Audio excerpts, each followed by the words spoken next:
Shivkranti TV news अन्याय अत्याचार बेकायदेशीर कृत्य करणाऱ्या विरुद्ध शोषित पीडित न्याय देणारा एकच आवाज। शिवक्रांती टीव्ही दिनबंधू न्यूज संपादक सत्यशोधक शंकरराव लिंगे 73 87 37 78 0। अखंड भारताचा सम्राट अशोक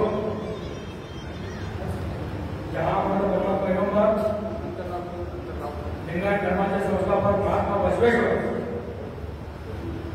संत शिरोमणी सवता महाराज, संत वेदास महाराज, संत कबीर, संत तुकाराम महाराज, जाणता राजा छत्रपती शिवाजी महाराज, संत तुकाराम महाराज, राष्ट्रपिता महात्मा ज्योतिराव फुले, लोकराजा छत्रपती शाहू महाराज, विश्वरत्न डॉक्टर बाबासाहेब आंबेडकर, साहित्यरत्न अण्णाभाऊ साठे, राष्ट्रसंत गाडगेबाबा, राजमाता अहिल्यादेवी होळकर, स्त्री शिक्षणाच्या आई सावित्रीबाई फुले, प्रथम मुस्लिम महिला शिक्षिका फातिमा शेख, रमाई बिमाई यांना मी प्रथम वंदन करतो। आजच्या अखिल भारतीय माळी महासंघ या संघाचे जिल्हाध्यक्ष विजयजी खरात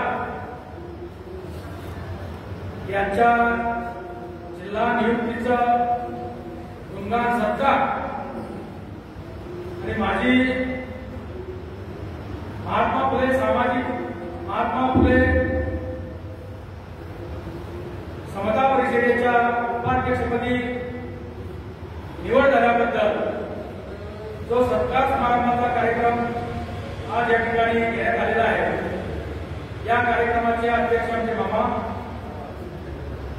त्याचबरोबर या मंचकावर उपस्थित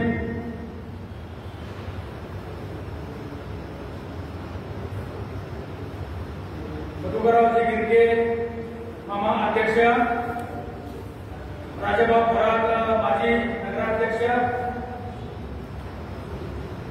विष्णुभाऊ वेगळे लासरगाव सरपंच, श्रीराम जोडे माजी उपनगराध्यक्ष, दत्ताभाऊ खरात माजी जिल्हाध्यक्ष महात्मा फुले समता परिषद, प्रकाशभाऊ सपकाळ अध्यक्ष माळी संघटन चिखली शहर, विलासभाऊ कलम शिवसेना शहराध्यक्ष,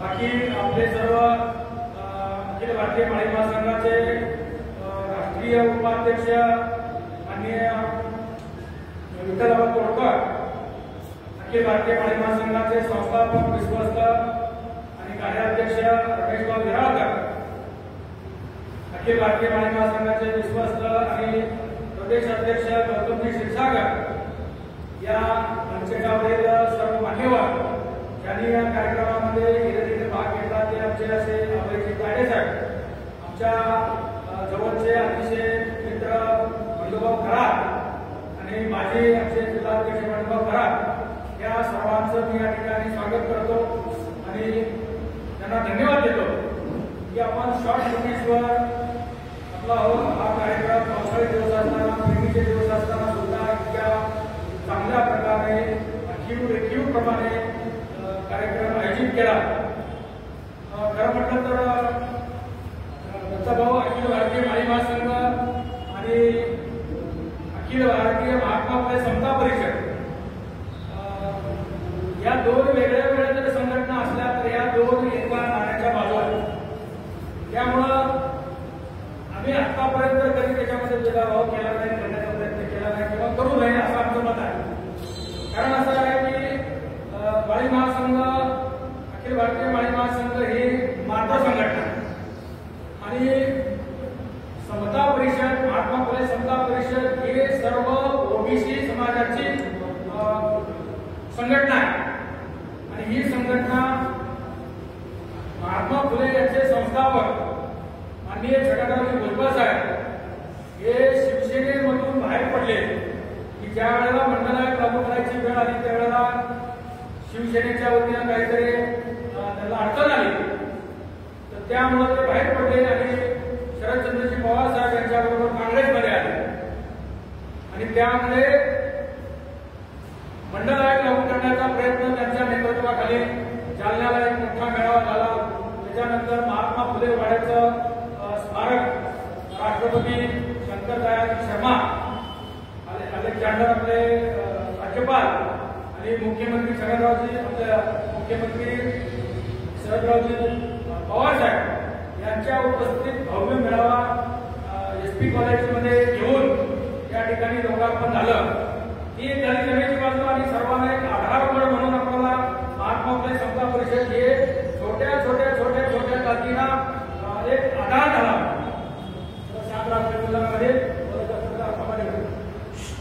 त्या समता परिषदेचं जे कार्य होतं ते ओबीसी केंद्रित होतं. परंतु या समता परिषदेचे आदर्श आहेत, BC आहेत, आदिवासी आहेत, मुस्लिम समाज, मायनॉरिटी समाज, ओबीसी समाज हे सर्व समाज यांचं काम करणारी ही संघटना. फक्त अन्यायाविरुद्ध लढणारी ही महात्मा फुले, शाहू आंबेडकर, शिवाजी महाराज यांच्या विचारावरची संघटना. आणि अखिल भारतीय माळी महासंघ हे माळी समाजाचे जे काही विषय आहेत ते विषय राजकीय जोडे बाहेर ठेवून आपल्याला कोणत्याही पक्षाचं या ठिकाणी अखिल भारतीय माळी महासंघामध्ये लवलेश घेऊ द्यायचा नाही किंवा अखिल भारतीय माळी महासंघाने त्याचा द्वेष करायचा नाही किंवा जय जयकारही करायचा नाही. जय जयकार जनता करायचा ज्यांनी आपल्या समाजाचं काम निष्ठेने, प्रेमाने आणि आनंदाने केलेलं आहे त्यांचा जय जयकार निश्चितपणे करायचा.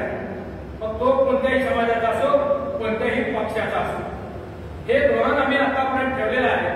त्यामुळेच आता भाऊ खराब म्हणले की आतापर्यंत तुम्ही राजकीय आम्ही कुणाचा सहवास घेतलेला नाही किंवा राजकीय पाठबळ आम्ही घेतलेलं नाही किंवा मिळवलेलं नाही.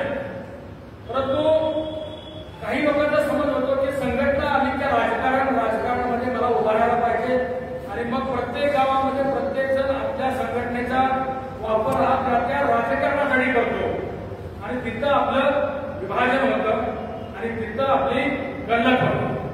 तर अखिल भारतीय माळी महासंघाचं काम आहे की सर्वांनी एकत्र यायचं आणि सर्वांच्या पक्षाला वेगळी वेगळी तेच माणसं त्याच माणसाने ताकद दाखवायची आणि मग प्रत्येक पक्षातून आपली माणसं मोठी झाली पाहिजे. त्याला एका पक्षाचं काही कारण नाही, एका पक्षाचं राज्य आता पुढं येणार नाही असं चित्र महाराष्ट्रात किंवा देशात आहे. त्यामुळं जे ज्या पक्षात आहे त्या पक्षात त्यांनी आपलं आपलं निष्ठेने काम करावं, त्या पक्षाचं काम करावं, परंतु समाजाला विसरू नये. आणि माळी समाजाने इतर समाजाला, इतर मागासवर्गीयाला किंवा अल्पसंख्याकाला अजिबात विसरायचं नाही. त्यांचा आपल्यावर विश्वास आहे, त्यांच्यावर कधी अन्याय अत्याचार झाला तर त्या ठिकाणी धावून जायचं आणि मग आपण नेता होतो. कारण संख्या ही माळी समाज, धनगर समाजाची मोठी आहे या महाराष्ट्रामध्ये. परंतु एकत्रित नसल्यामुळं धनगर समाजाने म्हणायचं आम्ही एटी आहोत, बाकीच्याने म्हणायचं आम्ही व्हीजेएनटी आहोत, काय नाही म्हणायचं आम्ही SBC आहोत. तर SBC असो, NT असो, व्हीजेएनटी असो हे सर्व ओबीसीचेच पार्ट आहे आणि ओबीसीच्या आरक्षणामधूनच त्यांना आरक्षण मिळतं, संरक्षण मिळतं, सर्व योजना मिळतात. त्यामुळं ही गोष्ट आता म्हणजे गेल्या 2 वर्षापासून प्रखरपणे सगळ्यांना जाणवू लागली की ओबीसी म्हणजे कोण, म्हणजे NT म्हणजे पण ओबीसी, व्हीजेएनटी म्हणजे पण ओबीसी आणि SBC म्हणजे पण ओबीसी आणि आपण सर्व ओबीसी. आणि अल्पसंख्याकांमध्ये सुद्धा मुस्लिम समाजामध्ये सुद्धा ओबीसी आहे, जैन समाजामध्ये सुद्धा ओबीसी आहे, ख्रिश्चन समाजामध्ये सुद्धा ओबीसी आहे, बुद्ध समाजामध्ये सुद्धा ओबीसी आहे. म्हणजे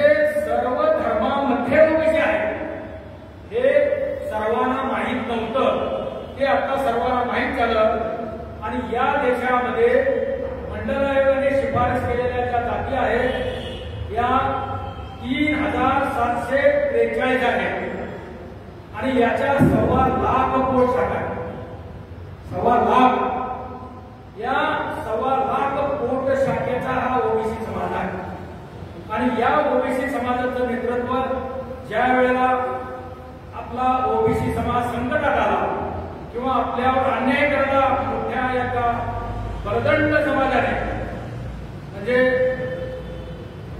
त्याच्याकडे राजसत्ता आहे, मालमत्ता आहे, इनामदार आहे, जागीरदार आहे, सरपंच आहे, ग्रामपंचायतचा पंचायत समितीचा सभापती आहे, जिल्हा परिषदेचा अध्यक्ष आहे, आमदार आहे, खासदार आहे, सगळी सत्ता आहे. त्याच्याकडे शिक्षण संस्था आहे, सहकार संस्था आहे, जमीनदार आहे, जागीरदार आहे, वतनदार आहे, तरी सुद्धा म्हणतो आम्ही गरीब आहे आणि मला आरक्षण पाहिजे, जरूर दिलं पाहिजे. गरीब आहे ना, त्याला आरक्षण जरूर दिलंच पाहिजे. आणि ते मोदी साहेबांनी EWS म्हणून 10% आरक्षण दिले.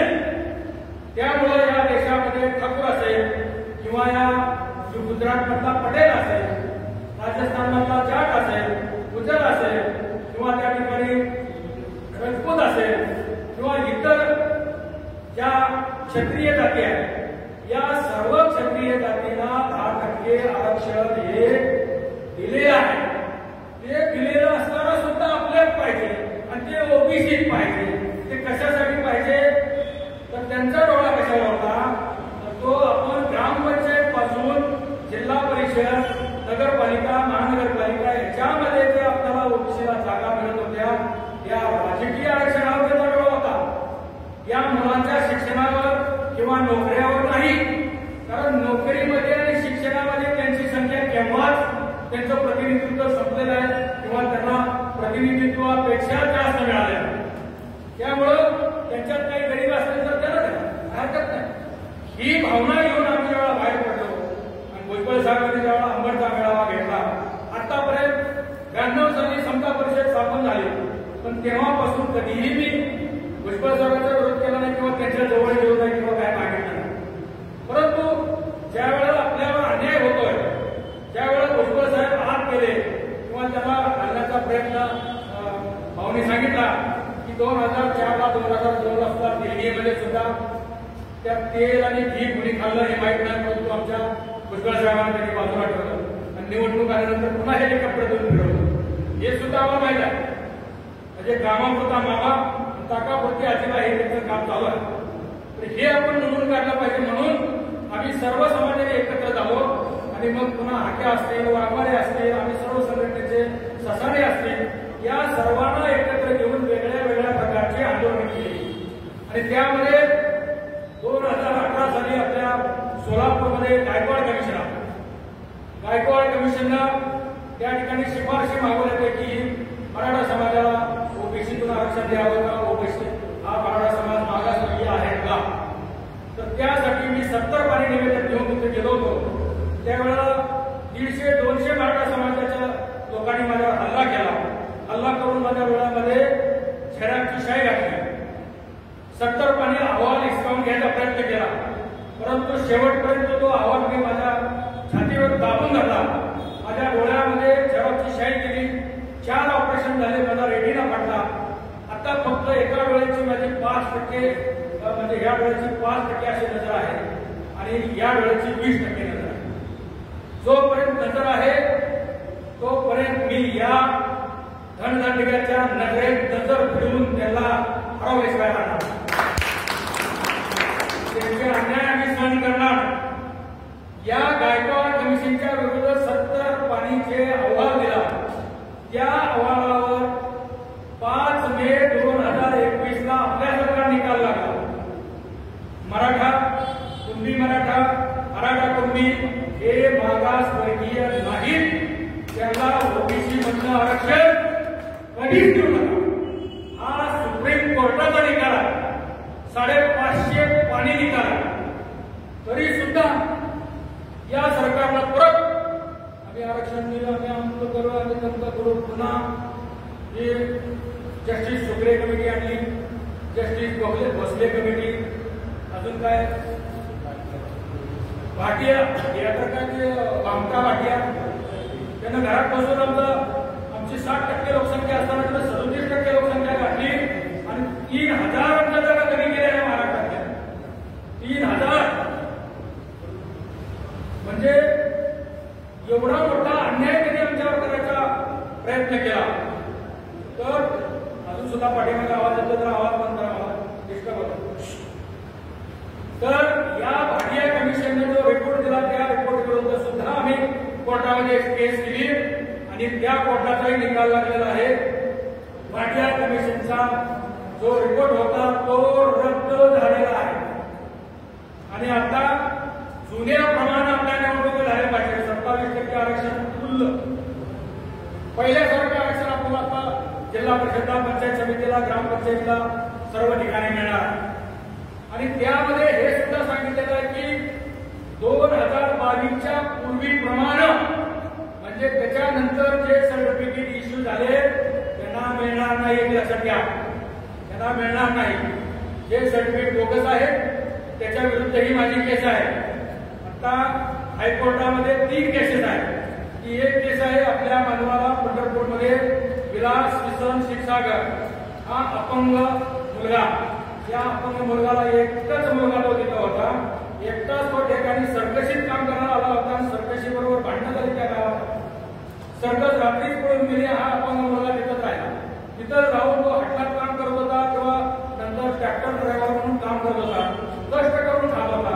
त्याला ह्यांनी या मराठा आरक्षणाला बळी गेल्याची संख्या वाढवण्यासाठी मराठा युवकांनी फाशी दिली किंवा गळफास घेतला म्हणून सांगितलं. या मराठा माणसांनी माळी समाजाच्या क्षीरसागरला रात्री 12 वाजता भर चौकात फाशी दिलेली आहे. भर चौकात. मग हा राग तुम्हाला येतो का नाही? राग तुम्हाला येईल का नाही? तर तुम्हाला राग असेल तर तुम्ही पिटून उठलं पाहिजे. आपल्या अपंग मुलाला त्याला झाडावर चढता येत नाही, फास घेऊन अर्जावता येत नाही, त्याला लटकवलं दाखवलं भर चौकात, तो फास घेऊ शकत नाही. अपंग मुलगा पहिल्यांदा सांगितलं की मराठा मुलांनी फाशी घेतली, आम्हाला मराठा समाजाला ओबीसीतून आरक्षण मिळावं. मी त्याचा तपास केला रात्री. त्यावेळेला तो माळी समाजाचा निघाला. त्याचा दाखला मी शोधून काढला. पंढरपूरच्या त्या उजेवाडीच्या गावामध्ये त्याचा सावतर भाव होता. त्याच्या आईवडीचा नाही म्हणजे अनाथ होता. तर त्याचं नाव रेशन कार्डामध्ये निघालं आणि मग हा माळी समाजाचा घेतला. कारण त्या गावाच्या शेजारी क्षीरसागर हे मराठा. त्यामुळे सगळं बरोबर रात्रीच मी त्या ठिकाणी सकाळी उठल्याबरोबर शोध काढून गेलो. त्यावेळेला तो सकाळी दुसरा व्हिडिओ आला की माळी समाजाच्या मुलानं आमच्या मराठा समाजाला आरक्षण मिळावं म्हणून फाशी घेतली, आत्महत्या केली. तर हे सगळं खोटं आहे. तर त्यासाठी एक मी याचिका घातलेली आहे. त्या याचिकेच्या जोरावर या जरांग्याला मुंबईच्या एसीच्या बाहेर ठेवलेला. आजपर्यंत एसीच्या बाहेर जरी समाजाला ठेवलं जात होतं, परंतु मुंबईच्या एसीच्या बाहेर आपण या जरांग्याला ठेवलेला आहे. त्याला मुंबईमध्ये येऊ दिलेलं नाही या केसवर. कारण तो पुणे तो मुंबईचं चक्र थांबवू शकतो, मुंबईमध्ये घातपात करू शकतो. त्याच्यावर 302 चा खटला टाकलेला आहे. म्हणजे मी सुद्धा काही घाबरणार नाही. जरांगे तू जरांगे असेल तर मी लिंगे आहे. मी तुला घाबरणार नाही. तुला कुठल्या समाजाला अरे संभाजी महाराजांचे डोळे तुम्ही काढले त्याचे लागले. आम्ही तुमच्या मागं शिवाजी महाराजांचे मावळे आम्ही आणि आमच्या डोळ्यामध्ये तुम्ही घालून आमचे डोळे काढता का? हे आम्ही चालू देणार नाही. माळी महासंघाचं आणि हे समता परिषदेचं यश आहे की त्या ठिकाणी त्याला मुंबईमध्ये आम्ही येऊ दिलं नाही. कोर्टामध्ये अर्जंट केस चालवली आणि त्याला मुंबईच्या बाहेर रोखण्याचं काम केलं. त्याला खारघर दिलं. तो जास्त दंडशाही करून फार फार तो वाशीपर्यंत आला. त्याचीच तिथं काशी केली आहे. वाशीच्या आत येऊ दिलं नाही. वा आता सुद्धा ती केस चालू आहे. त्याच्यानंतर कुणबी मराठा, मराठा कुणबी हे मागासवर्गीय नाही. हे कोर्ट ऑफ कंटम आहे. त्यासाठी महाराष्ट्र शासनाच्या विरोधात आणि मराठा समाजाच्या विरोधात सुद्धा केस दिलेली आहे. ती सुद्धा केस आहे आणि तिसरी पण केस आहे. तर अशा या 3 केसेस आता मी सध्या एकटा लढतोय. आपले वकील कोण आहेत? आपले वकील आहेत गुणरत्न सदावर्ते. आता मी कधी इकडे तिकडे दिसलो नसेल, पण गुणरत्न सदावर्ते तुम्हाला सर्व दिसत असते. ती माझी केस करतात, ती माझी केस आहे. तर मी म्हणून माझी म्हणून काय मला पुढे यायचं नाही, परंतु तुमच्या माहितीसाठी म्हणायचं की हे काम आपण स्वतः एकट्याच्या जेव्हा केलेलं आहे. 20 लाख रुपये खर्च स्वतः केला. 1 लाख रुपये 1 रुपया सुद्धा आपण दिलेला नाही. प्रत्येक पुढाऱ्याला जाऊन मी भेटलेला आहे आपल्या ओबीसीच्या. असलं कशाला सांगता? तर तुम्हाला म्हणलं पाहिजे का? त्यावेळेला तुम्हाला सुद्धा म्हटलं पाहिजे तुम्ही सुद्धा ही आस्था बांधायला असेल. ही पद्धत आपण चालू केली पाहिजे. कशी? गावात माळी समाजाने प्रत्येक 12 पर्यंत जवळ करा. एका माणसानं 12 माणसं जवळ करा. बाकी काय करू? फक्त 12 एका माणसानं. दुसरी जबाबदारी तुम्ही घेऊ नका. एका माणसानं 12. गावात माळी समाजाची माणसं किती आहेत? बायकाने बायका गोळा करा, पुरुषांनी पुरुष गोळा करा, विद्यार्थ्यांनी विद्यार्थी गोळा करा, तरुणांनी तरुण गोळा करा, शेतकऱ्यांनी शेतकरी गोळा करा. एवढंच काम करा. बाकी काय करू नका. भले आपला कापूस गोळा करायचा राहिला तर चालेल, कडधान्य गोळा करायचं राहिले तरी एक दिवस चालेल, परंतु या पुढच्या पिढीसाठी आपल्याला हे करावंच लागेल.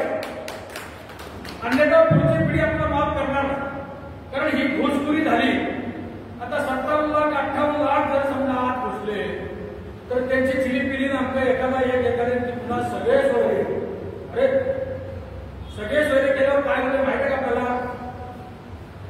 सगळे म्हणजे मी आहे, माझं लग्न करायचं, आणि सोयरे म्हणजे माझी मंडळी, त्यांच्याकडे नातेवाईक. आता जर माझी मंडळी जर बीसी समाजातली जर मी केली तर ओबीसी ते मी बीसी म्हणा, बीसीचं सर्टिफिकेट म्हणा. म्हणजे माझी मंडळी जर बीसीची असली तर मी बीसी म्हणा. बघा त्या औरंगाबादमध्ये मराठा समाजाने बोर्ड लावलं, मला बीसीची मंडळीला ऐकून करायचं आहे. का करायचंय? तर सगळे सोयरे झाले तर हा आमदार खासदार केला राजकीय व्यक्ती मारू शकतो. हे त्यांच्या षडयंत्र तुम्ही म्हणता. आणि हे आदिवासींना पण सांगा, मागासवर्गीयांना सांगा, सगळ्याला सांगा, एससीला सांगा. कारण नुसतं ओबीसीचं आरक्षण जाणार नाही, हे सगळं एससीचं जाणार आहे, एसटीचं जाणार आहे, ओबीसीचं जाणार आहे.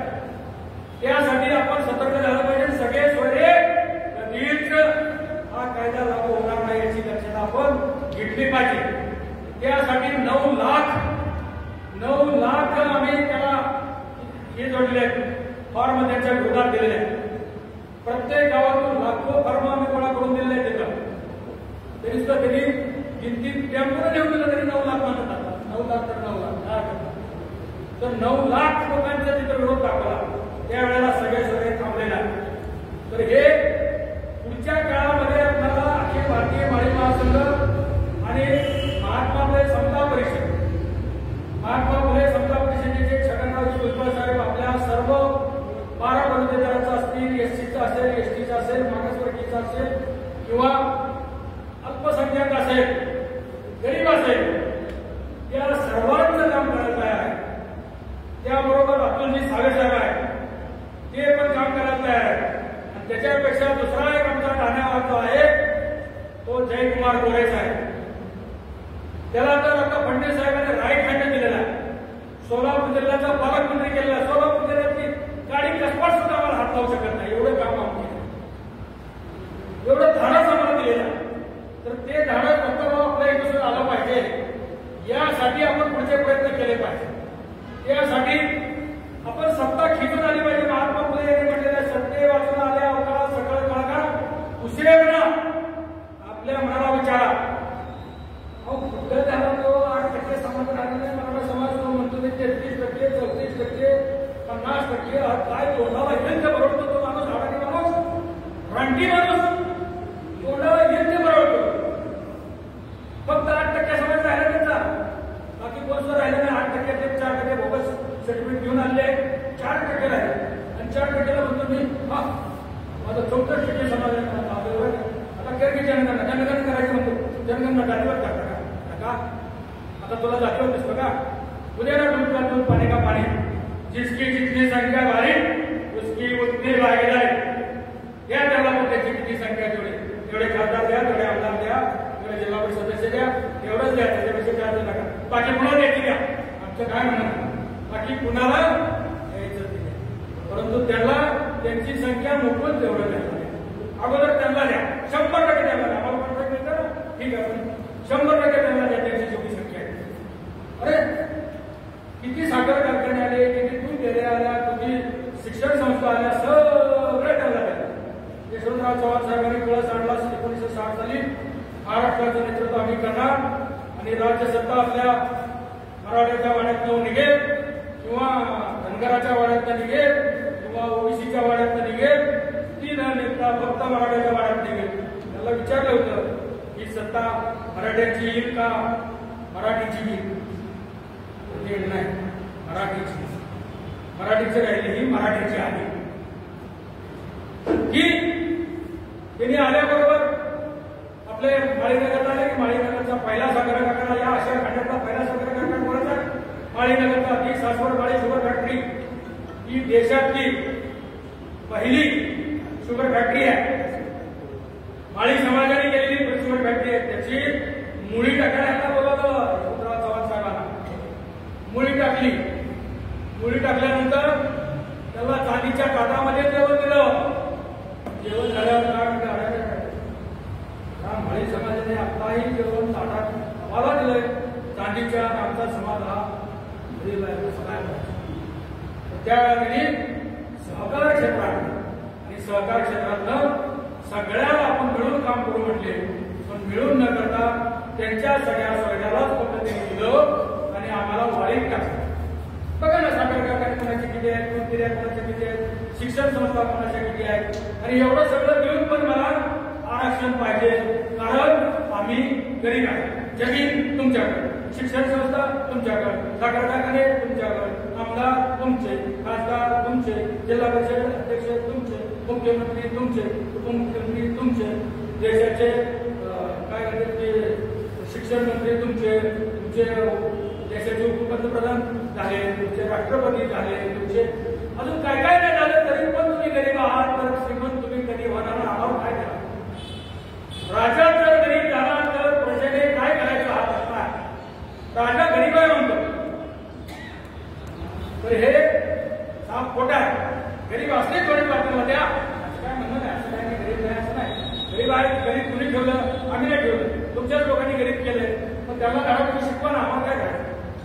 परंतु आमच्या ताटात यायचं नाही, आमचं खडखड खायचं नाही, हे त्याला बंधन करायचं, पहिल्यांदा आमच्या ताटात यायचं नाही। तुम्हाला काय माहिती काय सरकार आमची जेवढी संख्या आहे तेवढी मोफत आता जनगणना येईल ना, जनगणना येईल करा, जनगणना चांगली व्यवस्थितपणे करा, त्या ठिकाणी माळी हा शब्द आलाच पाहिजे, ज्या जातीचा उल्लेख आहे त्या जातीचा उल्लेख आलाच पाहिजे, ओबीसी माळी किंवा बाकी काही लिहू नका, लिंगायत माळी, नामका माळी, तमका माळी, बुद्ध माळी, काय लिहू नका, माळी लिहा फक्त माझं संपलं, बाकी काय लिहायचं नाही, धर्म काय लिहिला नाही लिहिला काय फरक पडत नाही।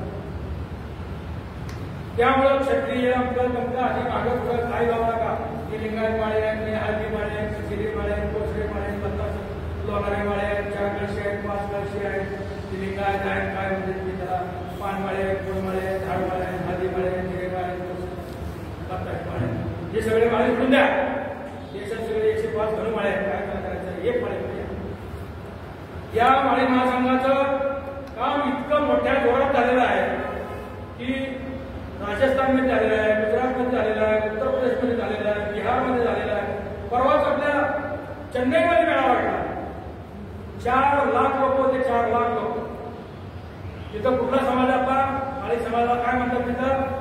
बनिया, इगला, अग्निकुला, वन्नीकुला, शंभूकुला, तिगल, रेड्डी अशी माळ आहे, आणि त्या माळेने आम्हाला उत्तर भारतातल्या माळ्याला आमंत्रित केलं आणि त्यात मी गेलो, तिथं अम्मूमणी रामदास म्हणून ते आपले आरोग्यमंत्री होते केंद्रातले, ते माळी समाजाचे आहे, अम्मूमणी रामदास यांची पार्टी आहे, त्या पार्टीचे ते खासदार होते, आता सुद्धा आपलं त्यांचं राज्य ते आपलं काय ते चेन्नईच्या शेजारचं बेट कोणतं? पांडिचेरीमध्ये सुद्धा त्यांचं राज्य आहे. म्हणजे आपल्या माळी समाजाचं राज्य पांडिचेरीमध्ये पण आहे. काश्मीर पासून कन्याकुमारीपर्यंत आपण राज्यकर्ती जमात आहोत. त्यामुळं आपणाला राज्यकर्ती जमात म्हणायचं असेल तर श्रीमंतांनी आपलं काहीतरी आर्थिक योगदान द्यावं, गरिबांनी आपलं श्रम द्यावं, शिक्षकांनी आपले बुद्धी द्यावी, ज्याला जे मिळतं द्यावं. असं काही नाही काय नाही तरी द्यावं असं काय नाही. नाही तरी नाही तरी नुसतं आमच्या पाठीवर उभं राहावं. नाही उभं राहता आलं तर आम्ही जेवण केलं, जेवण तरी करावं, परंतु इथे येऊन करावं तरी करण्यापेक्षा एवढी इच्छा आम्ही व्यक्त करणार. आपल्या अखिल भारतीय माळी महासंघाच्या वतीनं आता जास्त काय करणार नाही, वेळ खूप झालेला आहे, भाषण काय लावणार नाही, बोलायला खूप आहे. परंतु मला दत्ताभाऊला सांगायचं की आपल्याला लोकांना राजकारणाबरोबर उद्योजक बनवायचा. मला कधी पण सांगायचं उद्योग शिबिर घ्यायचं आहे. 100, 150, 200, 500 जे विद्यार्थी असतील ते 7वी पासून तुम्ही किती पण शिकलेले असतील किंवा न शिकलेले असतील त्या सगळ्यांना 12 वर्षाच्या वयापासून 40 वर्षाच्या वयाचे मुलं इथं असले तर मी त्यांच्या ठिकाणी भाषण करेन.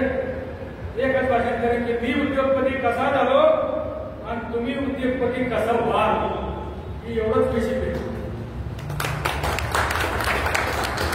मग आपल्याला भीक मागायची गरज लागणार. बघा आता मारवाडी समाज किती आहे आपल्या इथं 0.2%, पण त्यांचे खासदार किती आहेत, आमदार किती आहेत बघा, बघून बघा.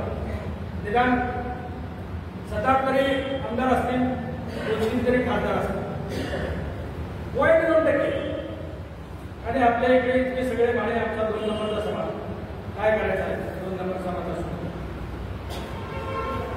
घरात 100 माणसं असून काय करायचं? एक माणूस सुद्धा येत नाही, बोलता सुद्धा येत नाही. उलटेची काय येते, काही संघटना आहेत आपल्या माळी समाजाला किंवा ओबीसी समाजाला किट लावणारी संघटना आहे. ती संघटना म्हणजे परवाच लक्ष्मण हाके यांनी काही वक्तव्य केलेलं होतं. ती वक्तव्य केलेलं होतं की अजितदादांनी आपल्याला अन्याय केला. त्यांनी वक्तव्य केलं, अजितदादा केलं तर समोर आहे ना आकडेवारी दिसते. बाबा मराठा समाजाच्या अण्णा पाटील महामंडळाला 750 कोटी दिले आणि आपल्या महामंडळात दिले तर फक्त 5.5 कोटी. बघा आपला समाज 9 कोटी दिले, 5.5 कोटी म्हणजे काय 75 पैसे आम्हाला 12 गेलं. तुम्हाला 12 व्हायचं आहे का? 15 रुपये व्हायचं आहे ना? जेवढं दुसऱ्याला दिलं दुसऱ्याची संख्या तेवढीचा भाव पैसे म्हणजे काय मागणार नाही. अहो ती सारखी त्या सारखीला पुण्यात त्या कसली मोठी तो एजंट इमारत बांधलेली त्याला 150 रुपयाची 150 कोटी, पुन्हा औंधला 150 कोटी, परत विभागीय कार्यालयाला 150 कोटी, जवळजवळ 1000 कोटीचा निधी दिला द्या. आणि आपल्या महायुतीनं समाज कल्याणाचं कुठं तर एवढ्या ज्यांच्यावर कुठं पडलेलं एवढं थोपाड दिले 700 कोटी. त्यात आपल्या 2-3 पुढच्या 2-3 काम करा आणि त्यांच्यात मात्र 40-40, 50-50 काम करा. हे जो दुजावा आहे तो दुजावा मला करू नका, एवढंच आमचं म्हणणं, बाकी काम नाही. त्यांना 750 कोटी दिली, त्याची 8% संख्या, त्याच्यावर आमची संख्या 7%, याच्यावर गुन्हेगार करा पैसे काय आम्हाला, बाकी काम नाही. दुसरं काय जेव्हा लागत नाही. पार्टीला किती दिलं तेच आपल्या सारखीला किती दिलं, पार्टीला तर ते काय केंद्र सरकारचे पैसे देतात, एक सुद्धा त्यातला पार्टीचा हाव आहे. परंतु आपल्या महायुतीचे सगळे पैसे वळवतात आणि ते काम करतात, हे केलं नाही पाहिजे. तर लाडक्या बहिणीच्या योजनेला इकडे पैसे घेतात, ते आम्हाला काय माहित नाही. पण आमच्या विद्यार्थ्यांची फिलॉसॉफी दिली नाही, त्यासाठी रडून त्यामध्ये फिलॉसॉफीचं पुरं. आणि अजितदादा काय म्हणाले, काय फिलॉसॉफी करून काय तुम्ही संशोधन करून काय देवा लावला, काय देवा कसं लावणार नाही. आम्ही संशोधन महात्मा फुले आमचे संशोधक होते, फायदा काय मला. महात्मा फुलेंनी कापसाचं संशोधन केलं, बिबियाचं संशोधन केलं. कापूस कसला लांब धाग्याचा, कापूस कसला निळा कापूस, कापूस कसला पिवळा कापूस, कापूस कसला हिरवा कापूस, कलर कापूस करायचं संशोधन महात्मा फुलेंनी केलं. केळाचं संशोधन केलं, हिरवी केळं, पांढरी केळं, लाल केळं, ही सगळी केळाचं संशोधन. कलर फुलं जे आहेत आपले गुलाबाची फुलं, पांढरी फुलं, लाल फुलं, गुलाबी फुलं, हे सगळं संशोधन महात्मा ज्योतिराव फुलेंचं आहे. आणि आम्ही संशोधन केलं बाबा. महात्मा फुले यांना तर फार काही शिक्षण कळलं नसेल माझं. त्यावेळेचे बॅटरी वगैरे झाले असेल त्यांची बॅटरी त्यावेळेची. जनावरांचं बघा, डुकराची संख्या, मांजराची संख्या, त्या गायीची संख्या, वाघाची संख्या, सगळ्यांची गाढवाची संख्या सुद्धा मोजली जाते.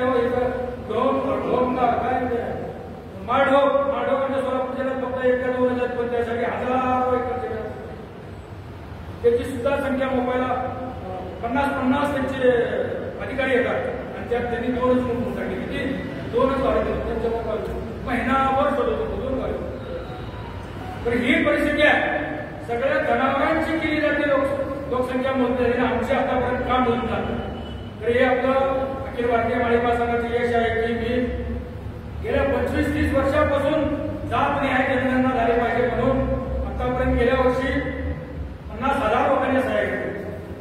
आता सांगितलं शेतकऱ्याला 50,000 लोकांच्या सह्या प्रत्येक सभेच्या ठिकाणी टेबल मांडून आम्ही एकेकाला हाताला धरून सह्या करत. लोक सह्या करताना कशी सह्या बघाय वाचून बघा तेव्हा ते करतो.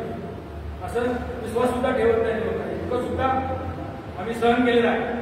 परंतु हरकत नाही. विश्वास ठेवला नाही पाहिजे. तुम्ही काय लिहून घेतलं काय करायचं 4 एकर जमीन गेली तुमचं काय करायचं हा प्रश्न आहे ना. ही सुद्धा जागरूकता चांगली आहे. तुम्ही सगळं साक्षर झालं पाहिजे. साक्षर सगळ्या बाबतीत झालं पाहिजे. नुसतं शिक्षण झालं म्हणजे फक्त अक्षर साक्षर झाला म्हणजे झालं नाही. सर्व बाबतीत साक्षर झालं पाहिजे. त्यामध्ये अक्षर साक्षर झालं पाहिजे, शिक्षण घेतलं पाहिजे, शेती साक्षर झालं पाहिजे, वीज साक्षर झालं पाहिजे, सामाजिक साक्षरता आली पाहिजे, संशोधन साक्षर झालं पाहिजे, पाण्याचं साक्षर झालं पाहिजे. पाण्याचं नियोजन सगळ्या बाबतीत तुम्ही साक्षर झालं पाहिजे. त्यासाठी तुम्हाला तुकाराम महाराजांचे अभंग आठवले पाहिजे. तुकाराम महाराजांच्या अभंगाचा जो 4,800 काय बरोबर आहे. तर त्या 4,800 अभंगाच्या मध्ये 4,800 विषय आहेत. तर त्या विषयाचा अभ्यास न करता महात्मा ज्योतिराव फुलेंनी जे अखंड लिहिले ते 4,800चे ते 400 बसले. किती 400. तर ते 400 अखंड तुम्ही वाचून काढा. एका खंडामध्ये एक विषय आहे. त्याच्यामध्ये एकच अखंड आहे तो सत्य वाचून आला आपला सकळ कळा विषय म्हणा. आणि दुसरा एक अखंड आहे तो काय महार महांग मोहम्मद पोटाशी ढळावे. म्हणजे गरीबांना मागाना महाराष्ट्र वापरत नाही म्हणतो त्यात लिहिलेलं आहे. त्या सर्वांना पोटाशी धरा आपण हा एक अभंग तुम्ही वाचून बघा. तर त्या एका अभंगात सगळं सांगितलं की आपण सर्व एक. तर हे 400 अभंग तुम्ही वाचा. तर माझ्यापाशी हे एकच पुस्तक आहे. काय आहे विधी. महात्मा फुलेंनी हा विधी लिहिलेला आहे. त्याचं जरा सुधारितपणे केलेलं आहे. त्यावेळेला 3 दिवसाची लग्न होती. ते तिखट करून आम्ही 3 तासात आणलेले आहे. 3 तासात लग्नविधी कसा करायचा हे केलेला आहे. तर हे वाचा. महात्मा ज्योतिराव फुलेने मी जे लिहिलेलं आहे ते त्यांना पॅरलेट झाल्यानंतर डाव्या हाताने लिहिलेलं आहे. उजव्या हाताने लिहिता येत नव्हतं पॅरलेट झाल्यामुळं. तर ही विधीचं पुस्तक महात्मा फुलेने डाव्या हाताने लिहिलेलं आहे. त्याची सुधारित आवृत्ती श्रावणदेवने लिहिलेली आहे. परंतु मूळ आवृत्ती महात्मा फुलेने डाव्या हाताने लिहिलेली आहे आपल्यासाठी. तर डाव्या हाताने लिहिलेली ही तुम्ही वाचा. ही वाचली तर ही अंमल केला तर तुमचं आयुष्यातलं 70% उत्पन्न वाचेल. कारण मी काय एकदम गरीब घराण्यातला आहे. श्रीमंत घराण्यातला अजिबात नाही. आमची आई वडील मोलमजुरी करणारी 56 गुंठे फक्त आमची शेती आई वडिलांची. आणि दुसऱ्याच्या शेतावर काम करणे आणि वडील हे दगड फोडण्याचं काम करणे. दगड फोडणाऱ्या वडिलाच्या हाताखाली काम करण्याचं काम वडिलांनी केलेलं आहे. म्हणजे आम्ही काही श्रीमंत घराण्यातली नाही. 56 गुंठे फक्त आमची शेती आहे. तरी त्या 56 गुंठे शेतीवर आम्ही आता 200 एकर शेती घेतलेली आहे. आणि 56 गुंठे आपल्या पुनवडी म्हणजे मुंबई पुण्याचं एक्सप्रेस हायवे इथनं जातो आणि पुन्हा वळून पुन्हा पुण्यात येतो. त्या ठिकाणी रोड टच 56 गुंठे आहे. त्या ठिकाणी 4 लाख स्क्वेअर फुटाचं आमची बिल्डिंगचं काम चालू आहे. 4 लाख 400 कोटीचं काम आहे. तर सांगायची गोष्ट कशी आहे की मी मोठा आहे असं काय मला काय सांगायचं नाही. असे माझे अनेक ठिकाणी प्रोजेक्ट आहेत जे काय मी सांगणार नाही. परंतु आपण जन्मताच गरीब आहे म्हणून मरताना गरीब म्हणून मरायचं नाही एवढंच फक्त ध्यानात ठेवा. जसं डॉक्टर बाबासाहेब आंबेडकरांनी म्हटले होते की जन्मताना मी या हिंदू म्हणून जन्माला आलो पण मरताना मी हिंदू म्हणून मरणार नाही. तसं आपण एकच म्हणा की जन्मताना मी गरीब म्हणून जन्माला आलो पण मरताना गरीब म्हणून मरणार नाही. ही एकच वाक्याची तुम्ही गुणवत्ता वाटा. आणि nothing is possible in the world, everything is possible. केल्याने होत आहे ते आधी केलेच पाहिजे. त्यासाठी कठोर परिश्रमास पर्याय नाही. हे वाक्य इंदिरा गांधींनी 1975 साली आणीबाणीच्या वेळेला एसटी वर लिहिलेलं होतं आणि ते वाक्य मी या छातीवर करून ठेवलं आणि रात्रंदिवस कष्ट केलं. म्हणजे कोणताही धंदा असला धंद्याला कुठल्याही लाजायचं नाही. लाजायचं कशाला? भीक मागायला आणि चोरी करायला. धंदा करायला अजिबात लाजायचं नाही, कोणताही धंदा असला. मग तुम्ही म्हणा मला असला का धंदा सांगताय? नाही, मी काय तसं म्हणणार नाही, हा धंदा करतोय धंदा करतो. पण कोणताही धंदा वाईट नसतो, कोणत्याही धंद्यामध्ये आपल्याला पैसे मिळणार नाही असं नाही. मी जो धंदा केलेला आहे तुम्हाला माहित असेल किंवा नसेल. सुरुवातीचा धंदा होता माझा केसावर फुगे विकणे. त्याला भांडवल किती? फक्त 2 रुपये. 2 रुपयाचे फुगे आणले की फुगत जर केस गोळा केली तर त्याची केस मला येणार दुपारपर्यंत अर्धा किलो. आणि अर्धा किलो केस आल्यानंतर ती विकली तर त्यावेळेला मला किती येणार? 400 रुपये. 1974 ला 400 रुपये. आणि 400 रुपये तोळा सोनं होतं. म्हणजे अर्धा तोळा सोनं मी दुपारपर्यंत कमवलं. म्हणजे आताचे 50,000 रुपये रोज फक्त 2 रुपये भांडवल. आता लय नंतर 50 रुपये 100 रुपये लागला असतात. तर भांडवल काय लागतं, भांडवल काय नाही, आमच्या बापाने काही कमवून ठेवलं नाही असं रडत बसायचं नाही. आणि रडवीचे डोळं कधीही पुसायचे नाही. उठ, हिंमत आहे माझा तो मदत आहे घोडा. ज्याच्या अंगात हिंमत आहे, लाट घालत तिथं पाणी काढायची हिंमत असेल तर त्याला सर्व काय मिळत नाही असं काय नाही. दिवसात दुप्पट आणि रात्री चौपट त्याची प्रगती होते. दिवसात किती? रात्री की कष्ट केल्यानंतर आणि लाज सोडल्यानंतर. नाहीतर तुम्ही म्हणणार तुम्ही काय केसावर उभं येतो नाही. असे अनेक धंदे आहेत. गावात नुसतं फिरा, गावात कोणी कोण काय काय धंदे करते. कोणताही धंदा करा भले तुम्ही बागवान एखादा गाड्या विकत असतात त्याला सुद्धा विचारा रोज किती पैसे कमवतो. तो रोज 1,000 ते 2,000 रुपये कमवतो. गावा पण दुसऱ्याचा असतो, ते त्याच्यावरची केळं पण दुसऱ्याचे असते, फळं पण सगळं दुसऱ्या असतं. काय करा पण तो रोज 2,000 ज्या दिवशी काय नाही मिळत तर त्यातले 1,000 रुपये बाजूला काढतो आणि त्या माणसाला काय पैसे आज काय मिळलं नाही बस. तर आपण या जे मला शिबिर घ्यायचं आहे ते उद्योगाचे शिबिर मी नंतर घेईन. त्याला सविस्तर सांगेन मी कोणता उद्योग कोणाला करायचा. तुम्ही तुंगाटक मानून घ्या. त्याचं काय करायचंय, कसं करायचंय, भांडवल कसं उभं करायचं, त्याचे मार्केट कसं करायचं सगळं सांगेन. जालन्याला माझी फॅक्टरी होती, लोखंड विकलायची. ती 2007 पर्यंत होती. 2007 ला त्याची भागीदारी सोडून दिली. ती फॅक्टरी मी कोणाला विकली माहिती आहे तुम्हाला? राजुरी स्टीलला विकली. आज काय राजुरी स्टीलची परिस्थिती आहे सांगा. राजुरी स्टीलवाला मला 4-4 तास त्यांच्या कॅबिनमध्ये आज सकाळ घेऊन बसतो. दुसऱ्याला कोणाला 10 दिवस अपॉइंटमेंट देत नाही. म्हणजे आपल्याकडे पॉवर आहे, आपल्याकडे कमी नाही असं काही नाही. आपल्या घरात काही एक कोठडी असते, त्या कोठडीमध्ये आपल्या म्हातारी आईला ठेवलेलं असतं आजीला, आणि तिथे झुडो लावलेला असतो.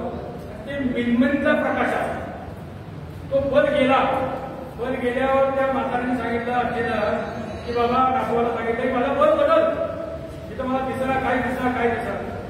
त्या नातवानं काय केलं, दुसरा अर्धा एक एलईडीचा बल्ब आणून लावा. लख प्रकाश पडला. अरे म्हणजे किती दिवस या कोठडीत तुम्ही राहत होते, इथं प्रकाश काहीच नव्हता. म्हणजे आज कसं काय लागला? तर नातू काय म्हणला, आजी वायर तेच आहे, होल्डर तेच आहे. काय केलं मी फक्त बल्ब बदलला म्हणा, एलईडीचा बल्ब टाकला म्हणा. ही पण 0च आहे पण एलईडी आहे. तसा तुम्ही आता बल्ब बदला, एलईडीचा बल्ब आपल्या डोक्यात टाका आणि आपलं सगळं काम करा. एवढंच मी या ठिकाणी सांगतोय. भरपूर म्हणजे आता जातनिहाय जनगणनेचा प्रश्न सुटलेला, जातनिहाय जनगणनेचं आपलं आंदोलन झालेलं. या ओबीसीच्या आरक्षणावर आता आम्ही भुजबळ साहेब आणि सगळे 17 मंत्री आहेत आपल्या ओबीसीचे, ते सगळे लढत आहेत.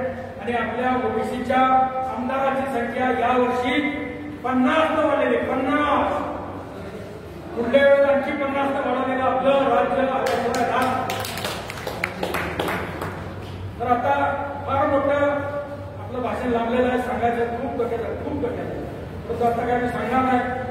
तिथं सगळे जी माणसं आहेत ती लाखाचा एक माणूस, एक लाखाच्या पेक्षा जास्त किमतीचा माणूस आहे. म्हणून मी एवढं बोलतो.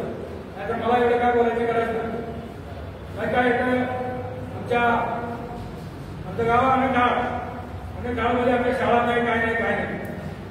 प्राथमिक शाळा फक्त 545 पर्यंत. त्या शाळेचा मी उद्योगपती झाला.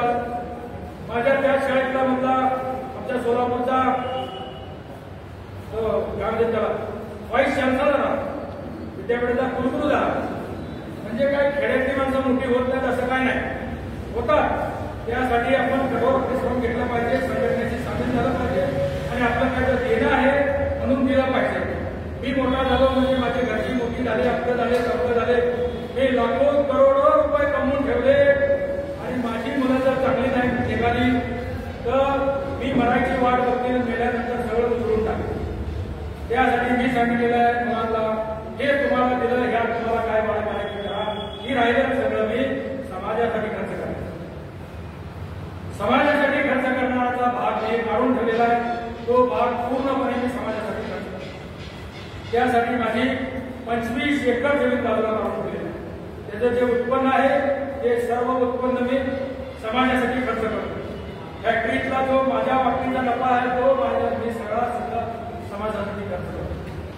तसं तुम्ही तुमचं काय उत्पन्न असेल त्यातलं काहीतरी 2%, 5%, 10% जेवढा असेल तेवढा हिस्सा काढून तो आपल्या गरीब समाजाला द्यावा. आमच्या या अखिल भारतीय माळी महासंघाच्या माध्यमातून महात्मा फुले सामाजिक शिक्षण संस्थेची स्थापना केली.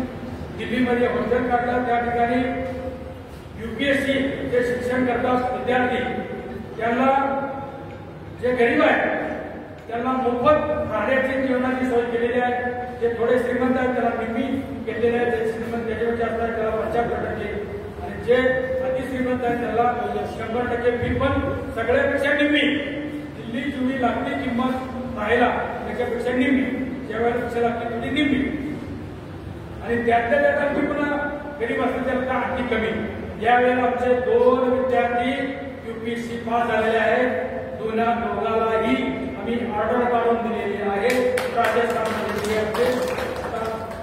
काम करतायत.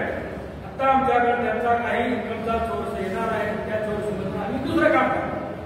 तर तसे काम आम्ही करायचं काम चालू केलेलं आहे. तर आता मला एकच म्हणायचं आहे की आता 18 आणि 19 तारखेला मुंबईमध्ये या तरंगेवरची केस आहे. त्या केससाठी आपल्यातले काय वकील असेल किंवा जाणकार लोक असेल तरी 18 आणि 19ला हायकोर्टामध्ये उपस्थित राहावं एवढंच मी आवाहन करणार आहे. कारण आपली ताकद दिसली पाहिजे. कारण मराठा समाजाचे तिथं 200 वकील थांबतात. आपल्याला एक वकील तिथे येत नाही. परवा बाहेर बोलल्यानंतर एक 4 वकील आले तर काही माणसं येत नाही. ती माणसं सुद्धा आली पाहिजे आपल्याला. तर ते माणसं सुद्धा यावेत हे सुद्धा मी अपेक्षा करतो. आपल्यावर जे अन्याय होतील त्या अन्यायाला मी वाचा फोडण्याचं काम करेन. आणि जो आमच्यावर आमचाच विवादाचा दांडा होता असता परवा आमच्या लक्षात हाकेवर आमच्या एक सौदा परिषदेचा अध्यक्ष आखाडे का उखाडे आहे ना त्यानं त्याच्यावर हल्ला केला. की म्हटलं हल्ला नाही करायचा, तू काय करायचा. त्यांनी आधी बोलले तर आधी बोलतील आमच्यावर अन्याय झाला आम्ही बोलतो, तू कशाला वाढवणे माहीत करून बोलतो, त्यांची चमचीगिरी कशाला करतो. ती बोलतील ना, ते सक्षम आहे. तर त्या पद्धतीने आपण आपल्या माणसाला आपला पोरगा जर एक मुलगी बघायला आला तर माझा पोरगा एकदम नकटा आहे, वापरा आहे, बाहेर आहे असं म्हणतो का आपण? म्हणतो का सर? चांगलं काय म्हणतो ना. तर आपल्या पोराला आपल्या घरात चांगलं म्हणायला शिका तर सगळे चांगलं म्हणतील. आपण आपल्या विरुद्ध हे आट्या हो टोक्या लोकांना तुला तुम्हाला तर ठोक्याच मग दुसरं काय. तर असल्या माणसाला सुद्धा ठोक्या द्या तुम्ही, अजिबात हे करू नका. काय सुद्धा काम केलं नाही चौदा महाराजांचं त्याला. नुसतं कोंबडून जायचं पैसे त्या आमच्या रवींद्ररावजी मुंडे साहेब किंवा पंकजा साहेब पैसे काढून घ्यायचं काम सुद्धा स्वतःच पैसे भरायचं काय काम करतो. दुसरं काय करत नाही किंवा गाडगाव काय दुसरं काय नाही. आता आमच्या माध्यमातून महिन्यांदाच आम्ही मुख्यमंत्र्याला आणलं तिथं. उपमुख्यमंत्र्याला घोषणा केली. घोषणा केल्यानंतर त्या ठिकाणी 1,200 कोटीचा आराखडा मंजूर झाला. आज उद्या 24 तारखेला त्याचं उद्घाटन आहे. क्षेत्र आहे. आणि मुख्यमंत्री हे आरांना पहिल्यांदा येतात. 730 वर्ष झाली सावता महाराजांच्या समाधीला पहिल्यांदा मुख्यमंत्री येतात. आपल्या सर्वांनी त्या ठिकाणी 24 तारखेला यावं. 23 तारखेला येतो पुण्यतिथी आपली करावी आणि 24 तारखेला तिथे यावं हे एक निमंत्रण देतो. आणि वाढलेलं भाषण पुन्हा एकदा सगळ्यांचे माफी मागतो मी. आणि आता आपले विजयभाऊ खरात आपल्या नावात विजय आपला विजय घालच्यावर राहणार नाही एवढं निश्चितपणे सांगतो. आणि पुन्हा एकदा ही बुलढाण्याची ढाण्या वाघाची ही भूमी आहे. त्या ढाण्या वाघाच्या भूमीमधलं सगळ्यात आमचा हा माळी महासंघ काही चिखलात तुटलेला होता. तर या चिखलातून बाहेर निघाले आता जोरात पडायला सगळं राहणार एवढी मला खात्री आहे. तर तुम्ही विजय दादा व्हा आणि विजय मंत्री व्हा एवढं तुम्ही तुम्हाला परत करणार आहे. आणि त्याच्याबरोबर आमच्या दत्ताभाऊ यांना सुद्धा आमदारांनी खासदार झालं पाहिजे आणि त्यांचं स्वप्न पूर्ण केलं पाहिजे आवर्जून मानतो. कारण त्यांनी फार कष्ट समाजासाठी अपमान मान सगळं केलेलं आहे आणि सहन केलेलं आहे. ते आम्ही वेळोवेळी अपमान सहन करून पुढे आलेला आहे. आमचा अपमान किती बोल्या आमचा अपमान घरात किती बोल्या पण दारात गेल्यावर आमचा दादा रोडवून आमचा विजय भाव आमचा दत्ता भाव असं म्हटलं पाहिजे. दुसरं काय घरामध्ये काय बोलायचं आमचं काय म्हणणं काय म्हणतो आम्ही सहन करतो. बाहेर गेल्यावर राजमार्ग एवढं काम करा एवढंच मी आज सांगतो. आणि दुसरे भुजबळ साहेबांनी काम केलेलं आहे ते 2.25 वर्षानंतर भिडेवाड्याचं पहिलं आंदोलन मी केलेलं आहे. मी काय म्हणत असेल तर 2018 साली पहिल्यांदा मी केलेला अखिल भारतीय माळी महासंघाच्या मध्ये त्याला यश आलं 200 कोटी. पुन्हा सावता आपले सावित्रीबाई फुले यांचं जन्मगाव रायगाव तिथं 142 कोटी 10 एकर जागा हे सगळं काम आपल्या माध्यमातून होत आहे. त्याचा आनंद मला झालेला आहे. म्हणून सावता महाराजांच्या चरणी मी इथं प्रार्थना करतो की हे मंगल कार्य सुद्धा करण्यासाठी आमचा सिंहाचा वाटा. इथलं कोण संयोजक बद्दल त्यांना मला बोलवलं होतं आमचं केलं तमकं केलं ठीक आहे त्याच्यापेक्षा आमच्यापाशी. परंतु हे काम करण्यामध्ये दत्ताभाऊचा आमच्या सुधाकरांचे कंगणे साहेब असेल वेगळे साहेब असेल आमदार आमचे तायडे साहेब असतील सगळ्यांनी कष्टा खाऊन हे मंगल कार्यालय केलेलं आहे. एवढं मी पण सांगतो. पुढाऱ्यावर दबाव टाकून हे काम केलेलं आहे. तर सगळ्यांनी एकत्रित दबाव टाका आणि पुन्हा तर मंडळ घालून तिकडे बसू नका. सगळ्यांनी एकत्रित या तुमचं काय म्हणणं आहे ते सांगा काय आडे अडचणी आहेत सांगा आणि नंतर तुमच्या पक्षाकडे जावं तुमचं काय म्हणणं आहे कायच ही बात काय. तर एवढीच पुन्हा एकदा सावता महाराजांच्या पुन्हा प्रार्थना करतो आणि थांबतो. जय ज्योती जय क्रांती जय भीम जय भारत.